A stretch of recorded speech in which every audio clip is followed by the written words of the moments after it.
नमस्कार, साहित्य तक के बुक कैफ़े के एक दिन एक किताब में मैं जयप्रकाश पांडे आपका स्वागत करता हूं और आज मैं प्रियंका चोपड़ा जोनस की पुस्तक अभी बाकी है सफ़र एक संस्मरण के साथ उपस्थित हूं। इस पुस्तक पर चर्चा करने से पहले मैं बता दूं, मैं प्रकाशकों को इस बात के लिए सुझाव दे रहा हूं और हर उस पुस्तक में इस बात को कहूँगा जो अनुदित पुस्तकें होंगी, उनमें अनुवादक का नाम प्रमुखता से अगर नहीं है, तो यह पाठकों के साथ एक तरह का धोखा है। प्रियंका चोपड़ा जोनस ने यह पुस्तक अंग्रेजी में लिखी थी, जो अनफिनिश्ड के नाम से प्रकाशित हुई थी। यह पुस्तक उसका हिंदी अनुवाद है। अनुवादक का नाम आवरण चित्र पर नहीं है, जो कि होना चाहिए। हर प्रकाशक को इस बात का प्रयास करना चाहिए कि जिन लोगों के चलते उस भाषा में कोई पुस्तक विशेष आती है, उसका नाम प्रमुखता से दिया जाए। प्रियंका चोपड़ा बहुमुखी प्रतिभा की धनी है। अनुवाद इस पुस्तक का पूजा प्रियंवदा ने किया है। पूजा प्रियंवदा स्तंभकार, अनुवादक, लेखक, ऑनलाइन कंटेंट सलाहकार रही हैं, ब्लॉगर रही हैं और उनकी अपनी व्याप्ति है। प्रियंका चोपड़ा के बारे में बताने की आवश्यकता नहीं है। भारतीय जो जनमानस है, आप सभी लोग जानते होंगे। एक अदाकारा के रूप में उनकी अपनी पहचान रही है। वो मिस वर्ल्ड रही हैं। बॉलीवुड और हॉलीवुड दोनों में उनकी अपनी पहचान रही है। 60 से अधिक फिल्मों में एक्टिंग कर चुकी हैं और कई सारे पुरस्कार पा चुकी हैं, जिनमें टाइम्स मैगजीन के आवरण पर भी उनका चित्र 100 प्रभावशाली लोगों में प्रकाशित हो चुका है।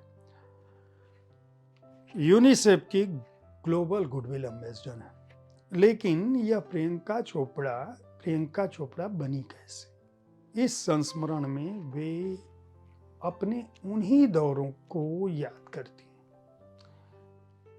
किस तरह से उनका बचपन बीता। हालांकि इसकी भूमिका वो बहुत ही मज़ेदार ढंग से शुरू करती हैं और वो कहती हैं कि मैं ध्यान की मुद्रा में बैठी हूँ, योग में सुखासन करते हैं, पीठ सीधी है, पालथी है, और फिर उसके बाद वो कहती हैं कि मैं संयत होती जाती हूँ, तैयार होती जाती हूँ, और फिर वो कहती हैं कि मैं तो ये मजाक कर रही हूँ, हो सकता है कि मैं इस समय अपनी किसी फिल्म के सेट पर हूँ।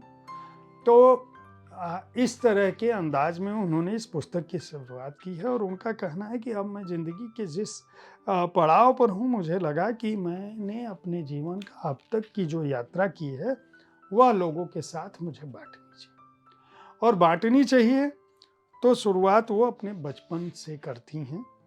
और बचपन में उनके पिताजी फौज में थे, डॉक्टर थे। उनकी माताजी भी फौज में थी, डॉक्टर थी। किस तरह से इनके पिता बचपन में इनके आदर्श थे, किस तरह से इनके पिता ने इनकी माँ को प्रपोज किया था, किस तरह से वो इनकी माँ को देखने के बाद खुद बीमारी का बहाना बनाकर उनके पास गए थे, किस तरह से एक इंडिपेंडेंट लड़की के रूप में इनके आगे बढ़ने की प्रक्रिया शुरू हुई, जिसमें सजा के तौर पर इनको बोर्डिंग स्कूल भेज दिया गया। बोर्डिंग स्कूल के दिनों में किस तरह से इन्होंने देखना शुरू किया, किस तरह से बोर्डिंग के जो प्रिंसिपल थे, जो प्रबंधक थे स्कूल के, उन्होंने इनकी माँ को मिलने से मना कर दिया कि 6 महीने से पहले मत मिलो। और फिर प्रियंका चोपड़ा के जीवन में किस तरह से अमेरिका, उनके वहाँ पे जो मौसी रहती थी, वहाँ उनसे मिलने जाती हैं। इनके भाई से जो बचपन की प्रतिस्पर्धा होती है, इनके पिता का इनकी माँ के जीवन में जो योगदान होता है, किस तरह से भाई इसलिए प्रियंका चोपड़ा का मिस फेमिना में फॉर्म भरवाता है कि उसको लगता है कि ये बहन जो कब्जा कर रखी है मेरे कमरे में, वह बाहर चली जाए, इसी बहाने कुछ दिनों के लिए बाहर रहेगी। वो तमाम संस्मरण इस पुस्तक के अंदर हैं। यहाँ तक कि अमेरिका जब यह पढ़ने के लिए अपनी किशोरावस्था में भेजी जाती हैं और वहाँ एक लड़के से इनका डेटिंग करने लगती हैं और उसको अपने घर ले आती हैं, और किस तरह से इनकी मौसी आती हैं और लड़के को अलमारी में छुपा देती हैं और फिर पकड़ ली जाती हैं। क्योंकि उस लड़के ने जो परफ्यूम लगाया होता है, वह उनकी मौसी को पता चलता रहता है।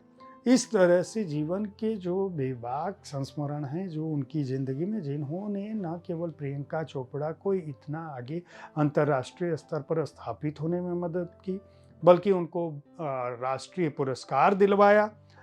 उनके जीवन के जो घटनाक्रम है, किस तरह से अपने पिता की बीमारी के दौरान यह अस्पताल के बाहर सोती रहती थी और पूरे समय इंतज़ार करती थी, किस तरह से उतनी बीमारी के बावजूद इनके पिताजी इनके अंतर्राष्ट्रीय पुरस्कार के समय में उपस्थित रहते थे। इनके जीवन में इनका शादी जिस तरह से हुआ, किस तरह से जोनस ख़ानदान और चोपड़ा ख़ानदान उपस्थित हुआ, इनके प्यार की दुनिया किस तरह से बदली, हॉलीवुड के अनुभव, बॉलीवुड के अनुभव, सिनेमा की दुनिया और इनके जीवन में आए हुए व्यक्ति और घटनाएं इस पुस्तक को बहुत रोचक बना देती हैं।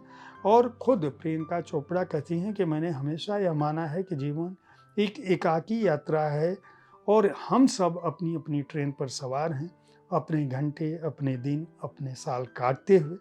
हम अकेले ही इस ट्रेन पर चढ़ते हैं और अकेले ही उतरते हैं, लेकिन इस बीच जो फैसले हम लेते हैं वो भी हमारे अपने होते हैं।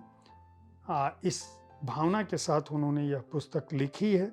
यह पुस्तक प्रियंका चोपड़ा के जीवन के दो छोरों को पर झांकती है। एक जिसमें उनका बचपन है, दूसरा जो उनकी युवावस्था की तस्वीर है, और दूसरे में किस तरह से उन्होंने मुश्किल के दौर में, जब उन्हें ब्यूटी प्रतियोगिता में, सौंदर्य प्रतियोगिता में जब वह गई थी तो उनके पास कायदे की प्रोफाइल भी नहीं थी, कपड़े की तो बात ही छोड़ दीजिए, लेकिन वहाँ से संघर्ष करते हुए न केवल अंतर्राष्ट्रीय स्तर पर उन्होंने अपने जीवन को, अब तक के जीवन को जिया, बल्कि पूरी दुनिया को एक तरह से घर बना लिया। आज उनके पास न तो शोहरत की कमी है, न तो पहचान की, न तो पैसे की, लेकिन इन सब के बावजूद प्रियंका चोपड़ा यह बात कहने की हिम्मत रखती हैं कि यह अनफिनिश्ड है, हिंदी में अभी बाकी है सफ़र। अनुवाद पूजा प्रेमदा ने अच्छा किया है, लेकिन फिर मैं प्रकाशक को कहूँगा अनुवादक का नाम निश्चित रूप से पुस्तकों के आवरण चित्र पर होना चाहिए। अगर आप हिंदी में किए गए अनुवाद और अनुवादक को महत्व नहीं देते हैं तो इसका मतलब आप हिंदी भाषा को महत्व नहीं देते हैं। अगर आप हिंदी में किताब बेचना चाहते हैं तो आपको अनुवादक का नाम प्रमुखता से लिखना चाहिए। उम्मीद है साहित्य तक का यह एपिसोड आपको पसंद आया होगा, लेकिन उससे पहले इस पुस्तक के प्रकाशक और इसके मूल्य की बात कर दूं। इस पुस्तक को पेंगुइन स्वदेश श्रृंखला में पेंगुइन रैंडम हाउस ने प्रकाशित किया है। अंदर पूजा प्रेमदा का नाम है अनुवादक के रूप में। नॉन फिक्शन कैटेगरी के इस कृति का मूल्य 399 रुपये है और पृष्ठ संख्या है 228। उम्मीद है मैं कह ही चुका हूँ, कल किसी और कृति के साथ आपको मिलूंगा। साहित्य तक देखते रहें, इस कार्यक्रम के बारे में अपनी राय से अवगत कराते रहें। धन्यवाद।